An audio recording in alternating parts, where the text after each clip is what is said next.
Hey everybody, welcome to the Blue Chip Podcast by fans for fans. It's your host Cody Potter. How y'all doing today? Just going to talk a little bit of college football, man. Biggest thing I do all the time is I watch a ton of college football tape, man. Just love the atmosphere, love college football. Like honestly, like where else can you get a team that's ranked number 3 in the nation playing South Carolina? You have a quarterback that could, he's probably going to go back to school, Lenore Sellers.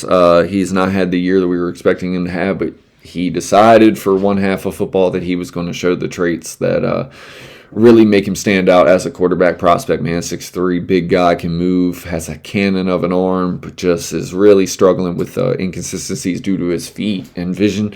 And maybe just confidence, honestly. It happens a lot of times with quarterbacks, man. Sometimes quarterbacks need a change of scenery.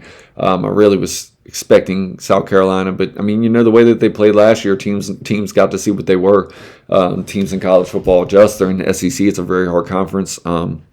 They gave Texas A&M all they could handle, man. That first half, man, Texas A&M was down like 27, in like the third quarter. Ended up coming back and winning that game, and it was crazy, man. Just crazy. That's why you love the college football atmosphere, man. Marcel Reese, man, he's having a Heisman year. If ever there was a Heisman moment, he had it, leading the team back. I like a lot of things from Texas A&M. Cassius Howe didn't have a sack until the end of the game, man, but this dude's just uber disruptive, man. He might not have the measurables, man, but he's going to be a really, really good football player on Sundays. He's a graduate senior, 5-year player. Man, he's developed. That burst and everything. Like, you see the traits. The only thing that you worry about with him because of the arm length, because of how long it took him to develop, is he going to be able to translate to the NFL quickly, or is he at his ceiling right now? Is he basically topped out as a player? That's the biggest question that you're going to have with Cassius Howe. I think that's why some team is going to get really, really lucky in value as far as that goes when it comes, the NFL draft, a defensive end with sub 31-inch arms, man, they get knocked all the time. But when you see the explosiveness coming off the edge, the disruption that he has, of course, it did take him a little while in college football. He's definitely not the same player that he was when he came in, transferring and things like that. This guy's got it, man. He's a big reason why they came back, man. Honestly, one of the best defensive ends in college football, who I expected to have a bigger year, was on SC, man. Like Dylan Edwards, man. He's that dude, man. He's Dylan Stewart. He's an absolute stud, man. Long length. Highway speed. He's everything you look for from the defensive end position.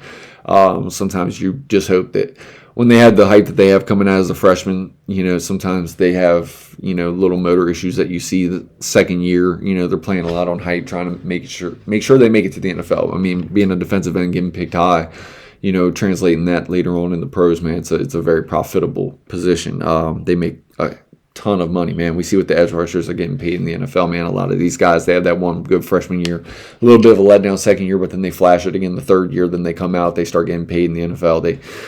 We know what Dylan Stewart is, man. He's rock solid, man. Casey Conception, man, for Texas A&M, man, the NC State transfer, man. Last year, he's probably the biggest riser for me this football season, man. Everybody knew about Cardinal Tate coming into the year. You expect the Ohio State bloodlines and things like that, and I think Cardinal Tate is the most pro-ready. He has the toe drag swag. Like, he has everything that you look for, the body control on the sideline. Like, he has elevated his game with Jeremiah Smith. Was a little bit behind Emeka Egbuka and Jeremiah Smith last year. He's just done the same thing that Emeka Egbuka, JSNs, the guys before. Ohio State, just with Brian Hartline, man, they pipe him out over there, man. Like, they get it done, man. They have a pipeline going. Like, they train these guys, they coach these guys up, man. They're already really talented players coming out of high school. Cardinal Tate's the next one in line. Man, he's everything you want, man. He missed a game the other week. It was a pretty big game. You just hope that there's nothing going on off the field, man. The medicals seem, as long as the medicals check out, man, this guy's a rock solid football player. I love really what he offers, man. There's so many different flavors of wide receiver in this draft, whether it's Mekhi Lemon, a manufactured touch guy, that plays in the slot, gets the same knocks as CD Lamb, and, Amon-Ra St. Brown, who also similarly went to USC. But when these guys come out on Sunday, they win from the slot, and they're very, very, very hard to stop. They're very dynamic players, man. They're dogs, man. The attitude, they all kind of match up. They're very similar bodies. They run very, very hard with the football in their hand. It's pick your poison at wide receiver, man. This wide receiver class, from what I had preseason noted, it was one of the smaller position groups that I had coming into the season. I had a ton of names on it, but a lot of incomplete reports, a lot of things like that, where it was like, man, I need to see this, and this for them to really, excel to the next level. And honestly, the funny thing about this season is all them guys have done that. To where, I knew the edge rusher class was going to be good, but it's always every position gets. The high weight speed will kill every prospect, man. Like I'm just talking about Cassius Howe, where he's got top 15 tape, could go in the second round. You just never know, man. You see mocks with him in the third round. Everything is way too early. The medicals, the team interviews, and things like that.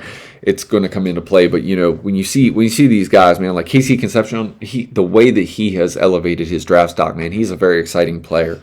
He's a guy that, coming into this year, I was very excited with what I had seen from NC State. He was one of the guys that I had highlighted into this year. I said really could elevate his draft stock, and I think he's put himself in the position, man.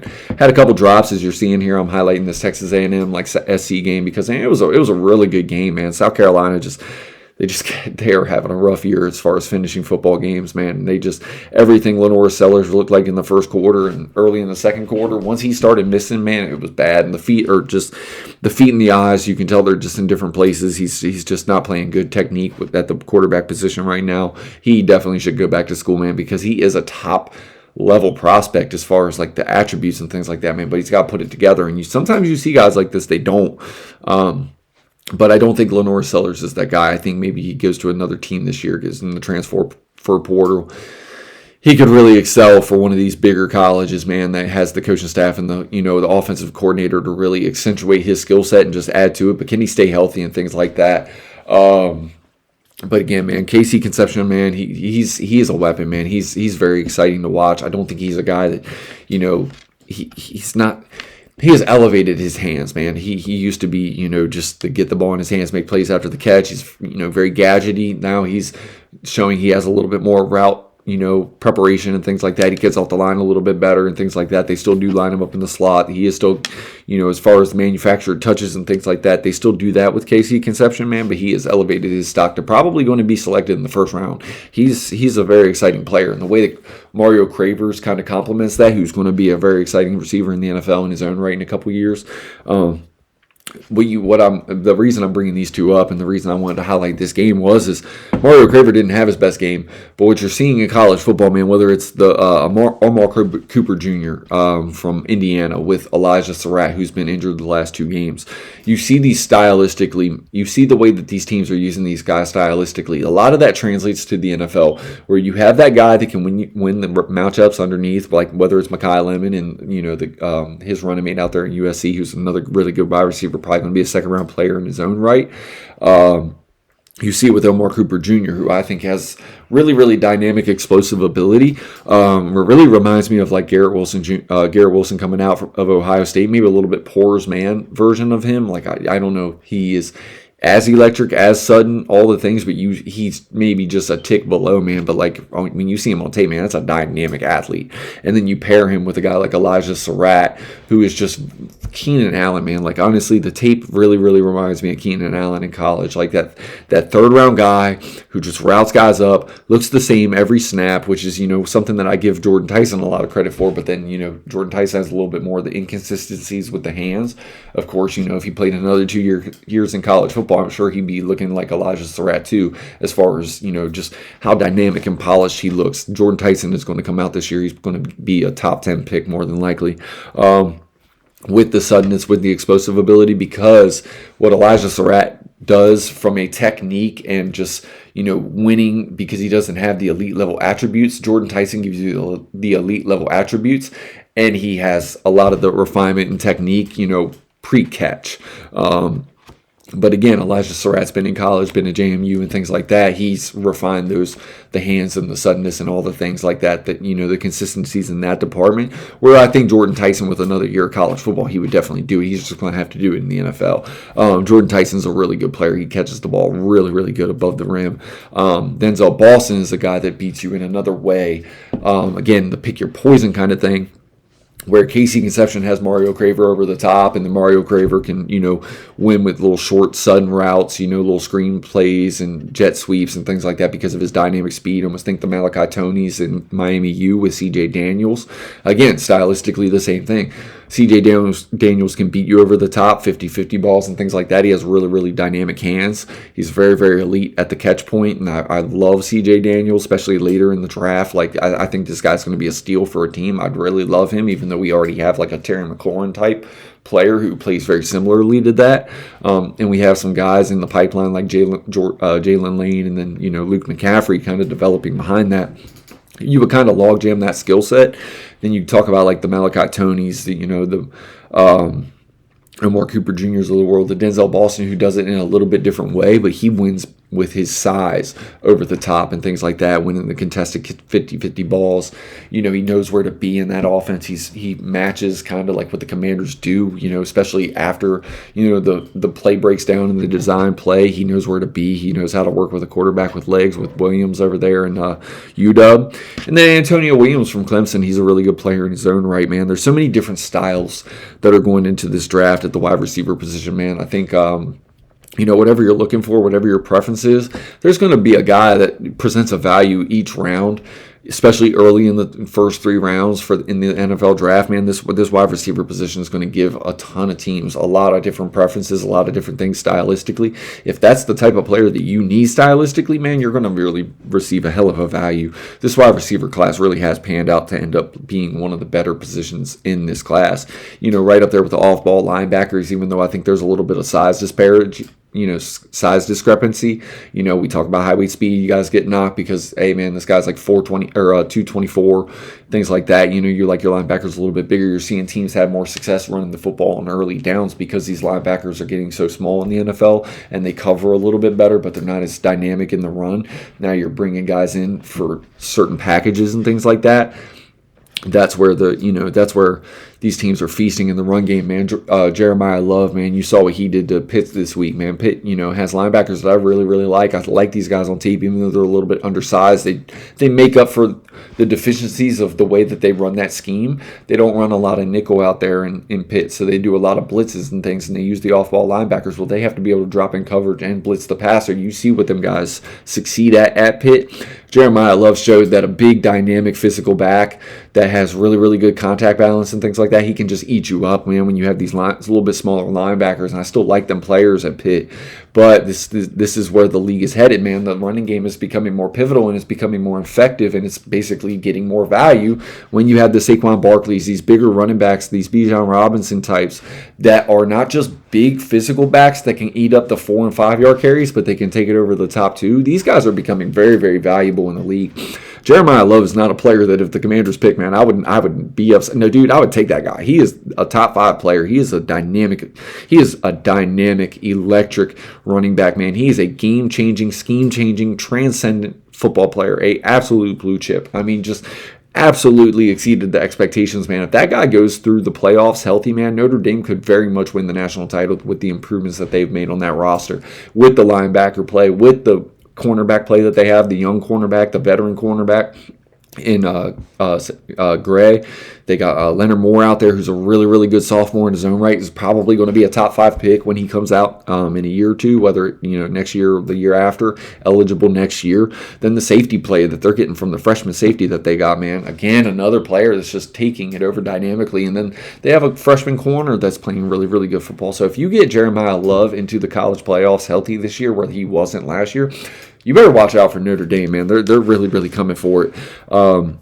Really, really love what I'm seeing there. And then they got their own receivers in their own right that are going to make a name on Sundays, man. I like one of the receivers that they got coming out of Notre Dame. I think this guy's a big physical, chain-moving, third down kind of possession type wide receiver, but, catches through contact, uses his body very well, doesn't push off, doesn't need the separation. He just is a really good hands catcher, similar to how Denzel Boston is. I think Denzel Boston has a little bit more juice than the Notre Dame receiver. But again, man, then you have, like the Chris Brazzles, the Tennessee, man, 6'5", dynamic speed.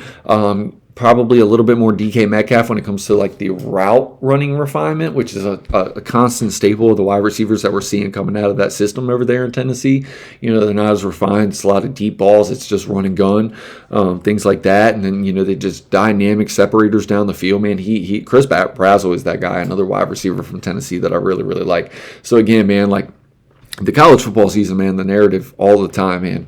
Find something that you really, really like. I'm a Miami U fan, so win or lose, I'm scouting so many players on every given week, man. I love college football, man. It doesn't even matter what my NFL team is doing. I mean, yes, I live, I just can't let them bother me, man, because I do see such good levels of football when I'm watching around the country and I'm watching these games and I'm just breaking them down and I'm just taking notes and all the players that are going to be really, really dynamic on Sundays. You just get excited for the idea of finding the guys that fit what your staff is looking for, or maybe even accentuate what they do and then take it to another level, which is something that the Commanders really, really need. So that's why I wanted to kind of do this little college breakdown and things like that, man.